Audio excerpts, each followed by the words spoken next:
ჯანდაცვის გაზრდილი ხარჯების სტატისტიკის მიხედვით მხოლოდ ივლისში საავადმყოფოს მომსახურების ფასები 26%-ით გაიზარდა, მთლიან ჯანდაცვის სექტორში კი წლიური მატება 9.3%-ს აღწევს. ფასების ასეთი დინამიკის ფონზე საქართველოს კონკურენციისა და მომხმარებლების დაცვის სააგენტომ სამედიცინო მომსახურების ბაზრის მონიტორინგი დაიწყო. როგორია დღეს ჯანდაცვის პოლიტიკა, რამდენად კონკურენტულია ბაზარი, რა არის ფასების ზრდის რეალური მიზეზი და როგორ შეიძლება შემცირდეს მოსახლეობის დანახარჯები. თემაზე ვრცლად სტუმართან ჯანდაცვის ასოციაციის ხელმძღვანელთან მაია მახარაშვილთან ერთად ვისაუბრეთ. მოგესალმებით. ძალიან დიდი მადლობა გადაცემაში სტუმრობისთვის.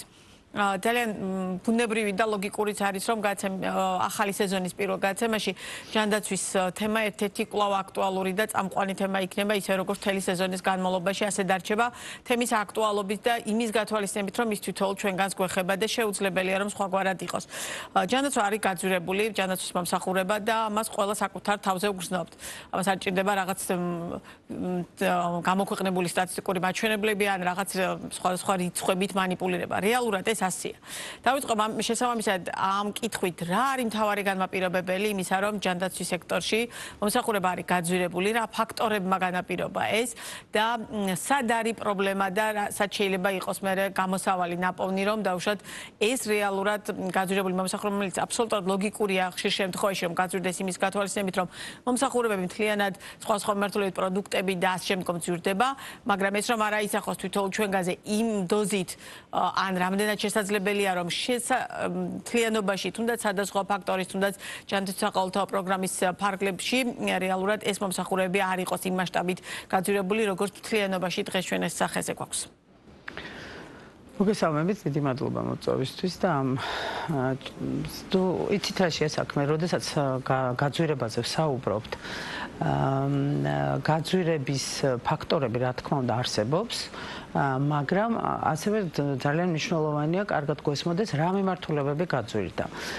სტაციონარულ მომსახურებაზე თუ არის საუბარი, არანაირი გაძვირებას ადგილი არ აქვს საყოველთაო ჯანდაცვის პროგრამის ფარგლებში არსებულ სერვისებზე და იმ ადამიანებისთვის, რომლებიც საყოველთაო ჯანდაცვის სერვისებით სარგებლობენ.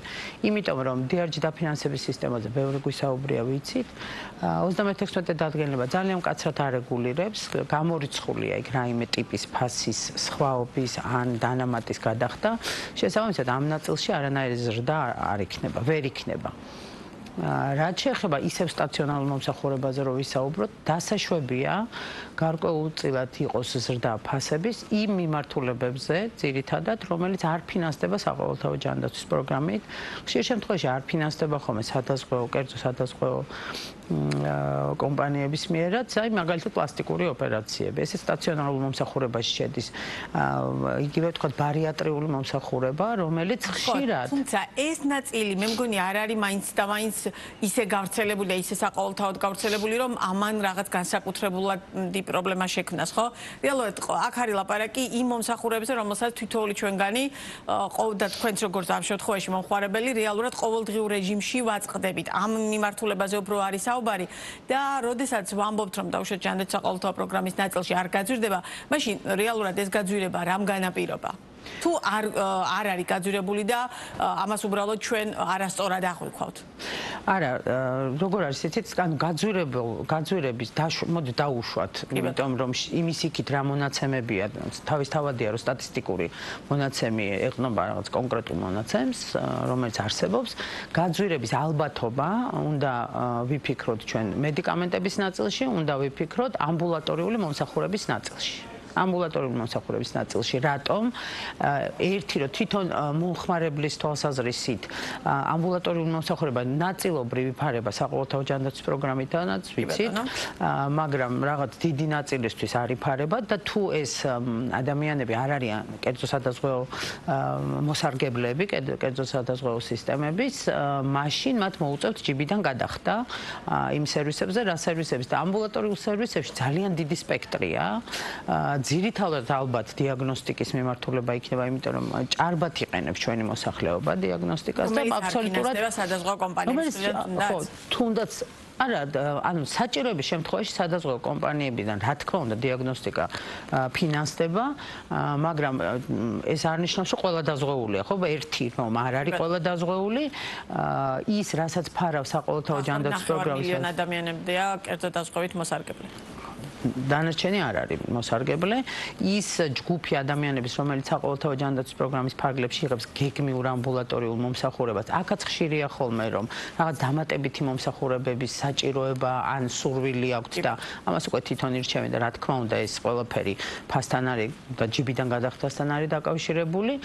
ძირითადად ეს მიმართულება იქნება გაზრდილი და რამ განაპირობა თვითონ ამ ფასების დამ თუ კი შევადარებთ თქვა ამბულატორიულ მომსახურებაზე ფასებს არ ვიცი ერთი წლის წინ ნუ რადგან მონაცემი იძახის რომ წლის განმავლობაში 9%-ით არის გაზრდილი ჯამური ამ ბოლო ორ თვეში როგორც თქვენ ახსენეთ 26%-ით ეს ბოლო ორი თვის მონაცემზე ნამდვილად ვერაფერს ვერ ვიტყვი ესეთი რადიკალური ცვლილება რამ შეიძლება გამოიწვიოს ორი თვის განმავლობაში მაგრამ საერთო ჯამში 9%-ით ზრდა დასაშვებია თავისთავადია იმიტომ რომ ჯანდაცვა აი ესე ცალკე მდგომი სფერო არ არის როდესაც სხვა ეკონომიკური მაჩვენებლები იცვლება ქვეყანაში იზვირდება იგივე სამომხმარებლო კალათა ანუ ადამიანები შესაბამისად ჩდება მოთხოვნა ხელფასების დაზე ხელფასების დის მოთხოვნა რა თქმა უნდა გაზრდის გაიზარდა სექტორში ბოლო აი ამ ერთი წლისგან აი ამ თვეების განმავლობაში დაუშვათ თუნდაც სახელფასო ნაწილი იმიტომ რომ ეს ერთ-ერთი ყველაზე მტკივნეული ნაწილია განსაკუთრებით ექცნების და სანიტარების და ამ მიმართულებით ხელფასების თემა იმიტომ რომ ეს მათ შორის სახელმწიფოს შესწავლის და სახელმწიფოს მხრიდან ამ თემაზე მუდმივი აპელირების საგანიც იყო ამ ბოლო პერიოდის განმავლობაში იმიტომ რომ ხშირად იყო მითითება კლინიკებზე რომ დაუშვათ აი ამათ თუ იმ კლინიკას შესაძლოა იგივე ექცნებს თუ სანიტარებზე იმაზე ბევრად დაბალი ანაზღაურება ჰქონდეს გაცემული ვიდრე პირობითად ამ შემთხვევაში შეიძლება და რომ გაცემულიყო ვიცით და ყველაფერი ჯაჭვია ერთმანეთზე დამოკიდებული პირველ რიგში ვიტყვი იმას რომ მინიმალური ხელფასი დადგენილია სახელმწიფოს მიერ და პირველი ზრდა სახელფასო ფონდების გამოიწვია მინიმალური ხელფასის დაფიქსირება როდესაც რომელიც საშუალო მედპერსონალსაც შეეხო უმცროს ექიმებსაც შეეხო და რა თქმა უნდა ექიმებსაც შეეხო გარდა ამისა იმიტომ რომ საკმაოდ დეფიციტია ბაზარზე კადრების ნაწილში კი ანაზღაურება არის თუ არა მიზეზი რომ დეფიციტია იცით რა არ არის მხოლოდ ანაზღაურება არ არის ზოგადად დეფიციტი ამ კადრის სხვადასხვა იცით როგორ არის ჯერ ერთი სანებართო პირობებმა გაზარდა მოთხოვნა რაოდენობაზე მოთხოვნა პირობითად თუ 10 საწოლზე 1 იყო პირობითად მოითხოვა სანებართო 10 საწოლზე 2 საშუალო მედპერსონალზე მაკლაბარგი ამან გაზარდა მოთხოვნა კადრების რაოდენობაზე რა თქმა უნდა კვალიფიცირებული კადრები როდესაც საუბრობთ განსაკუთრებით რაღაც აი კრიტიკული მოვლის და მძიმე პაციენტების მოვლის ნაწილში და დეფიციტია ცალსახად. გარდა იმისა, რომ დეფიციტია ასეთი კადრების, ჩვენ სამედიცინო სექტორი ვერ უწევს კონკურენციას სხვა სექტორებს, სხვა ბიზნეს სექტორებს, იმიტომ რომ იქ გაცილებით თავისუფალია ბაზარი, თვითონ ფასების ცვლილება გაზრდა და შესაბამისად შემდეგში უკვე დაქირავებულ პერსონალზე ხელფასის გადაღწევა, ანუ ბევრად უფრო თავისუფალია ბაზარი და შესაბამისად კონკურენცია ძალიან უჭირს სამედიცინო სექტორს საშუალო მედპერსონალზე მაქვს ლაპარაკი ექიმზე არ არის ლაპარაკი იმიტომ რომ ექიმი არ იმუშავებს დაუშვათ სხვა სექტორში ძალიან რთულია კონკურენცია გაუწიოს ძალიან რთულია იმიტომ რომ სამედიცინო სექტორში სტაციონარზე რაც ვისაუბრეთ დასაწყისში როდესაც ფასებზე ვსაუბრობთ აბსოლუტურად გამორიცხულია ყველანაირი ფასების ცვლილება შესაბამისად ძალიან დარეგულირებულია DRG დაფინანსების სისტემის ფარგლებში საკმაოდ ისეთი საკმაოდ ფიქსირებული ტარიფებია ამაზეც ბევრი გვისაუბრია რომ გადასახედია რაღაცა გარკვეული მიმართულებების შესაძლებელია მეტად ადეკვატურია უნდა გახდეს იმისთვის რომ აი ეს მოთხოვნა დაგვაყოფილდეს. როგორ უნდა გახდეს მეტად ადეკვატური? რა სად არის მთავარი გამოსავალი ამ მიმართულებით რომელიც დღეს გვაქვს რეალურად შექმნილი და ძალიან აბსოლუტურად გასაგებია რომ თვითონ სექტორის გადმოსახედიდან რეალურად პრობლემა გვაქვს რეინვესტირება რომ გავაკეთოთ, დაფინანსებები რომ გავზარდოთ და შემდგომ და განვითარდეს ეს სისტემა, გვჭირდება მეტი შემოსავალი. ეს შემოსავალი რეალურად რამდენიმე მიმართულებიდან მოდის ხო? ანუ ერთ-ერთი ჯანდაცვის საყოველთაო პროგრამები, სადაც როგორც თქვენ ამბობთ, იქ ფიქსირებულია და იქ ვერ ვშვრებით და მეორე მომხმარებლის ანუ სადაზღვო ნაწილი და მომხმარებლის ჟიბრიდან გადახდა. მაგრამ რეალურად პრობლემაა, ხო, მომხმარებლისთვის, მიუხედავად იმისა, რომ ხშირ შემთხვევაში ჩვენ გვახასიათებს, რომ შეიძლება არა საჭირო ან ზედმეტად მოვინდომა დაუშვათ რაღაც მომსახურების მიღება, თუმცა რეალობა მაინც გვაქვს ის, რომ გაძვირებულია. აი ამ სიტუაციიდან გამოსავალი როგორ გესახება, თან ისე რომ სექტორი არ დაზიანდეს და პარალელურად მოქალაქეებმაც გამუდმებით არ ვილაპარაკოთ იმაზე, რომ ჯანდაცვის მიმართულებით რეალურად გაძვირება გვაქვს სახეზე. პირველ რიგში იმისთვის რომ მოქალაქეებმა ჯანდაცვა იაფი არსად არ არის ეს. რა თქმა უნდა. პირველ რიგში ნაწილი ძალიან მსხვილი და მნიშვნელოვანი ნაწილი. ჩვენ ძალიან მტკივნეულად აღვქვავთ სოციალური ფაქტორების გათვალისწინებით. თავისთავადია და ზუსტად სოციალური ფაქტორების გათვალისწინებით პირველი და ძალიან მნიშვნელოვანი ნაწილი როგორ უნდა მოგვარდეს ეს არის პირველადი ჯანდაცვის განვითარება. გაცილებით უფრო სხვა ეტაპზე გადაყვანა პირველადი ჯანდაცვის მომსახურების. ეხლა დღესდღეობით მიმდინარეობს რეფორმა, დაწყებულია, უკვე რაღაც პილოტირება დაწყებულია და ნუ ყოველ შემთხვევაში მიზანი არის, რომ ხარისხიანი გახდეს კიდევ უფრო პირველადი ჯანდაცვის მომსახურება, ხელმისაწვდომი გახდეს. რატომ პირველადი ჯანდაცვა? იმიტომ რომ პირველადი ჯანდაცვის ძლიერი რგოლის შემთხვევაში იკლებს სტაციონარში მოხვედრის ზოგადად სოფლიოში ესე მუშაობს სისტემა, იკლებს რა თქმა უნდა სტაციონარიზაციის მაჩვენებელი და მძიმე დაავადებები მცირდება, იმიტომ რომ პირველადი ჯანდაცვის ერთ-ერთი ფუნქცია ეს არის პრევენცია დაავადებების და თუ კი ეს რგოლი გაძლიერდება, გარკვეულწილად შეამცირებს. ამ რგოლის გაძლიერება თავის თავში რა თქმა უნდა გულისხმობს ზუსტად იმასაც, რაც თქვენ ახსენეთ, არასაჭირო მომსახურებების მიღება, იმიტომ რომ თუ კი ეს რგოლი ძლიერია, მაშინ მხოლოდ და მხოლოდ ექიმის დანიშნულებით და საჭიროების შემთხვევაში რაღაცა დამატებითი კვლევები იქნება, ეს დიაგნოსტიკა თუ სხვა კონსულტაციები უნდა ინიშნებოდეს და შესაბამისად იღებდეს ამ მომსახურებას პაციენტიც. და თავისთავადია რომ ამ რგოლის გაძლიერება და კიდევ ერთხელ მიმდინარეა ახლა ეს რეფორმა, მუშაობა მიდის, იქ რაღაცა ტექნიკური ბევრი საკითხია ჯერ კიდევ დასახვეწი, პილოტირება მიდის და მოლოდინი უნდა გქონდეს, რომ ეს რგოლი გაძლიერდება. მეორე ესეთი მნიშვნელოვანი ნაწილი ეს არის სტაციონარული მომსახურება, სადაც ვიცით რომ DRG სისტემის ფარგლებში არის დაფიქსირებული ტარიფები. DRG უკვე მესამე წელია მოქმედებს ქვეყანაში. თავისთავადია რომ პოზიტიური იყო ყოველთვის სექტორის დამოკიდებულება, იმიტომ რომ ეს სწორი სისტემაა, მაგრამ 3 წლის განმავლობაში არ გადახედილა და ზუსტად ეს არის ახლა ყველაზე უფრო აქტუალური და კრიტიკული საკითხი სტაციონარებისთვის განსაკუთრებით თავისთავადია, რომ DRG დაფინანსების სისტემის გადახედვა მოხდეს შეფასდეს ის მონაცემები, რაც უკვე 3 წლის განმავლობაში დაგროვდა და ანალიტიკის შესაბამისი გადაწყვეტილებები იქნას მიღებული, რომ მეტად ადეკვატური გახდეს ეს დაფინანსების სქემა იმისთვის, რომ რას ნიშნავს მეტად ადეკვატური, იმიტომ რომ გაძვირება ყველასთვის ძვირდება, ხო მომსახურება ძვირდება, მათ შორის სახელმწიფოსთვისაც, იმიტომ რომ ის სახელმწიფო იხდის იმ კონკრეტულ მანიპულაციებზე თანხას. რეალურად იმისთვის, რომ აი ამ ტიპის პრობლემებს არ წავაწყდეთ, რა არის მთავარი გამოსავალი, ან რა მიმართულებით უნდა გადაიხედოს, ან სად არის 3 წელი გასაგებია, რომ ზოგადად გლობალურად მიმდინარე დაუშვათ ეკონომიკური ფაქტორების გათვალისწინებითაც შესაძლოა საკმაოდ დიდი დროა იმისთვის, რომ დაუშვათ კონკრეტული გადაწყვეტილებები შეიცვალოს, ალბათ უნდა შეიცვალოს კი ეს, მაგრამ რეალურად ისე როგორ უნდა დაბალანსდეს, რომ მეტნაკლებად ყველა მხარე იყოს აი ამ მიმართულებით კმაყოფილი, თუნდაც იგივე DRG-ის ნაწილში. ვიცით და ყველაფერს აქვს თავისი წესი, ხო და პირველ რიგში, როდესაც ჯანდაცვის დაფინანსებაზე ვსაუბრობთ, სახელმწიფო დაფინანსებაზე ვსაუბრობთ, გასაგებია რომ ეს არის სახელმწიფო ბიუჯეტი და უნდა იყოს ეფექტურად იმართოს, ვერ იქნება ეს მუდმივად მზარდი, მაგრამ არსებობს სოფლიო გამოცდილება, თუ შევადარებთ მთლიანი შიდა პროდუქტის რა პროცენტი იხარჯება ჩვენ ქვეყანაში და სხვა ქვეყნებში, მივხვდებით რომ ეს დაფინანსება საკმარისი არ არის აი ასე გლობალური ეკონომიკური მაჩვენებლებით თუ შევხედავთ. მეორე მხარე ეს არის თვითონ ადეკვატურობა, იმას ნიშნავს, რომ ყველა რაღაც გარკვეულ სერვისებს აქვს თავისი მოთხოვნები.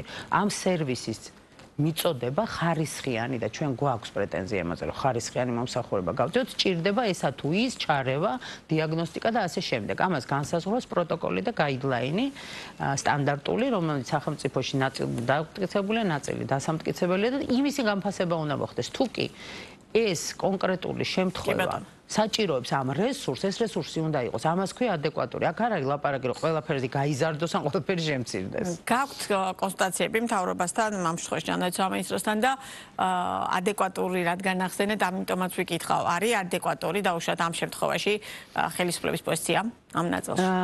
იმაზე ვთანხმდებით, რომ კრიტიკული და გადაუდებელი მიმართულება საკმაოდ კი ჩვენ შევთანხმდით, რომ ქონდა კომუნიკაცია განსაკუთრებით კრიტიკულ კოდებზე, რომელიც ვერანაირად ვერ პასუხობს იმ მოთხოვნას, რაც უნდა იყოს და ამის სამუშაო, უფრო ტექნიკურ სამუშაო რეჟიმში სავარაუდოდ სექტემბერში გადავალთ. სეზონმა ცოტა შეაფერხა ესეთი მუშაობა, იმიტომ რომ თვითონ სექტორის წარმომადგენლების იცით უფრო პასიური ხა აგვისტო. ასევე გვაქვს მსჯელობა ისევ კომპლექსურ შემთხვევებზე და ამაზეც ჯანდაცვის ასოციაცია გეგმავს და დაწყებული აქვს მუშაობა, რომ კიდევ უფრო მეტი მტკიცებულებებით მივიდეთ და უფრო სამუშაო რეჟიმში გადავიყვანოთ და რა ვიცი, მოლოდინი გვაქვს, რომ იქნება ამაზე რეაგირება. და რაც მთავარია, უნდა ვახსენო ეს აუცილებლად, ჯანდაცვის DRG დაფინანსების სისტემის თანმხლებია. თანმხლებია, უბრალოდ სხვანაირად ეს სისტემა ვერ მუშაობს, არსებობდეს რაღაც ჯგუფი, რომელიც აკეთებს მუდმივ გადახედვას და შეფასებას დაგროვილი მონაცემის და იმის მიხედვით წლიდან წლამდე ხდება და აი ეს არის მნიშვნელოვანი, რომ ეს დაინერგოს. დაინერგოს თვითონ ეს პერიოდულობით გადახედილი. ეს არ ნიშნავს აუცილებლად გაზდას, მაგრამ პერიოდულობით გადახედვა უნდა არსებობს. თვითონ სისტემა რამდენად აკმაყოფილებს იმ სტანდარტებს, რომელიც ბოლო პერიოდში ამ რეფორმის პარაგლებში სახელმწიფომ წამოგიყენეთ და მიუხედავად იმისა, რომ ველაპარაკები პროფესიონალ ექიმს და ადამიანს, რომელსაც ამ სექტორში თან კლინიკას ხელმძღვანელობდით, სწორედ აი ამ ფაქტორების გათვალისწინებითაც ვკითხულობ. რეალურად ადამიანების ნაწილს შეიძლება ვიღაცას ჰქონდეს განცდა, რომ მას არ ემსახურება სათანადოდ ესათვის ექიმი. ის ვერ იღებს სათანადო მომსახურებას. კი, ხარჯება ფული საკმაოდ გაძვირებულიც არის მომსახურება, მაგრამ კვალიფიკაცია მისი ვიღაცას არ აკმაყოფილებს. თვითონ სექტორი რამდენად განვითარდა საერთაშორისო სტანდარტები იქნება თუ დაუშვათ იმ მოთხოვნების შესაბამისად, რომელიც საზოგადოებას ამ შემთხვევაში აქვს. რამდენიმე ნაწილად დავყოფ პასუხს. ის რომ სანებართო პირობები ახალი გაჩნდა და ვინც მიიღო ეს სანებართო პირობა ის მონაწილეობს საყოველთაო ჯანდაცვის პროგრამაში, ამან გარკვეულწილად გააუმჯობესა ინფრასტრუქტურა. ის რომ საერთაშორისო აკრედიტაციის ვალდებულება დაუდგა კლინიკებს და შარშანან 2025 წლის იანვრამდე მასიურად კლინიკებმა გაიარეს. ამანაც რა თქმა უნდა, გარკვეულწილად თავისი როლი შეასრულა და ძალიან ბევრი მიმართულებით პროცესები არის ხოლმე მან ძალიან მნიშვნელოვანი და თვითონ პროცესში მონაწილეობაც კი მანამ სანამ აკრედიტაციას მიიღებს კლინიკას, ნამდვილად ძალიან ესეთი ხელშესახებ ეფექტს იძლევა და ცვლილებებს იძლევა. შესაბამისად, ეს მიმართულებაც ესეა, მაგრამ როდესაც ხარისხზე ვსაუბრობ, არ არსებობს მუდმივა ხარისხში. აკრედიტაცია ერქმევა ამას თუ არ ერქმევა აკრედიტაცია, ნებისმიერ შემთხვევაში ხარისხის გაუმჯობესება არის უწყვეტი პროცესი. ანუ სადღაც რაღაც ერთი წერტილიდან მეორე წერტილამდე მიდის, სექტორი იქნება ეს თუ ცალკე კლინიკა, შემდეგ იმ წერტილიდან კიდე სხვა წერტილამდე ანუ ვერავინ ვერ იტყვის, რომ რაღაცა იდეალურა ვართ, თუმცა აი ამ ღონისძიებებმა რა თქმა უნდა თავისი როლი შეასრულა და რაღაცა დონის სტანდარტზე, რა თქმა უნდა, ჩვენი სექტორი არის. არის კიდევ ერთს დავამატებ, არის გარკვეული მიმართულებები, რომელიც აბსოლუტურად ევროპის სტანდარტს შეესაბამება. მაგალითად კარდიოქირურგია, ანგიოქირურგია, ну არის ესეთი ორთოპედია, ტრავმატოლოგია, ხო რამე რო არ გამოჩნდეს, მაგრამ სხვილი მიმართულებები, რომელიც ძალიან ესეთი სწორი და საერთაშორისო აღიარებულ სტანდარტის შესაბამის მომსახურებას იძლევა. ხა ის, რასაც თქვენ ამბობთ, რომ ვიღაც შეიძლება მაინც უკმაყოფილო იყოს, მომსახურება არ არის მხოლოდ ექიმის მომსახურება, თავისთავადია, მხოლოდ სწორი მკურნალობა, ადამიანების და ჩვეულებრივი მომხმარებლის დამოკიდებულება და განწყობა ხოლმე ბევრ სხვა ფაქტორზეც არის დამოკიდებული. არ ვიცი ვიღაცის საქციელზე, კომუნიკაციის უნარებზე, რა თქმა უნდა, ესეც და ჩვენი საუბრის ბოლოს კონკურენცია აგენტომ დაიწყო შესწავლა და რა მოლოდინი გაქვთ, ანუ რა დასკვნას ელოდებით, შეიძლება თუ არა იყოს დაუშვათ გადაცნომები ამ შემთხვევაში თავად კლინიკების მხრიდან. იცით რა, გადაცდომა ერქმევა იმ შემთხვევაში, თუ კი რეგულაციების დარღვევით რაღაცა მოხდა. გადაცდომა იქნება იმ შემთხვევაში, თუ საყოველთაო ჯანდაცვის პროგრამის ფარგლებში ვინმე რამეს ახდევინებს ადამიანს. ეჭვი მეპარება, რომ ეს დიდი წილი იყოს, ახლა ვერ გამოვრიცხავ ნამდვილად ცალკეულ შემთხვევებში შეიძლება სადღაც ესე დარღვევა იყოს, თუმცა ამაზე რეგულირების სააგენტო ყოველთვის რეაგირებს და შესწავლამიდის შემთხვევების და განხილვა მიდის და ესეთ ამ მიმართულებით შეიძლება ასეთი შემთხვევების თქვათ აღმოჩენა და პასუხის გაცემა და არსებობს ამ რეგულაციებში ჩადებულია დაჯარიმების მეთოდოლოგიაც. ანუ ეს არის მეტი ვერაფერი.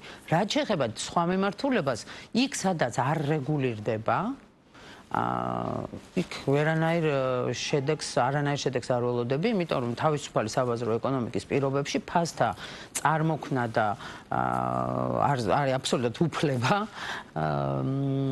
თითოს არა მარტო ამ სექტორში, არამედ სხვა ბიზნესებში და შესაბამისად დანარჩენი დამოკიდებული არჩევანზე მომხმარებლის. ძალიან დიდი მადლობა საინტერესო საუბრისთვის. მაია მახარაშვილი იყო ბიზნეს პარტნიორის პირდაპირ ეთერის სტუმარი.